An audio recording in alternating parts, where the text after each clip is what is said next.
ভগবান শ্রীকৃষ্ণ শুধু একজন দেবতা নন, তিনি প্রেম, বুদ্ধি আর অলৌকিক শক্তির এক অনন্য রূপ। আজ আমরা জানব শ্রীকৃষ্ণের কিছু অন্যরকম ও বিস্ময়কর কারনামা, যা আজও মানুষকে অবাক করে দেয়। শ্রীকৃষ্ণ জন্মগ্রহণ করেছিলেন কারাগারে, কিন্তু জন্মের পরই তিনি অসুর কংসের ভয় হয়ে ওঠেন। শৈশবেই তিনি পুতনা, বকাসুর, তৃণাবর্তের মতো ভয়ঙ্কর অসুরদের পরাজিত করেন। একদিন ছোট্ট কৃষ্ণ তার মায়ের মুখে শুনলেন তিনি নাকি মাখন চুরি করেছেন।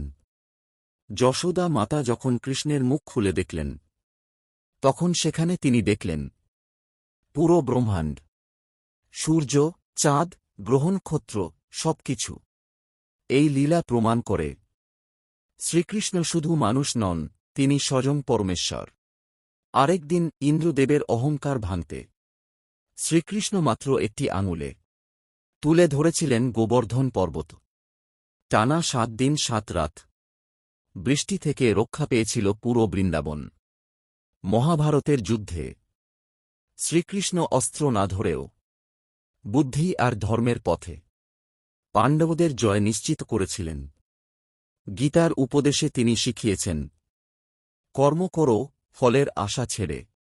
শ্রীকৃষ্ণের এই লীলাগুলো আমাদের শেখায় ভক্তি, সাহস আর সত্যের পথে চলাই জীবনের আসল ধর্ম।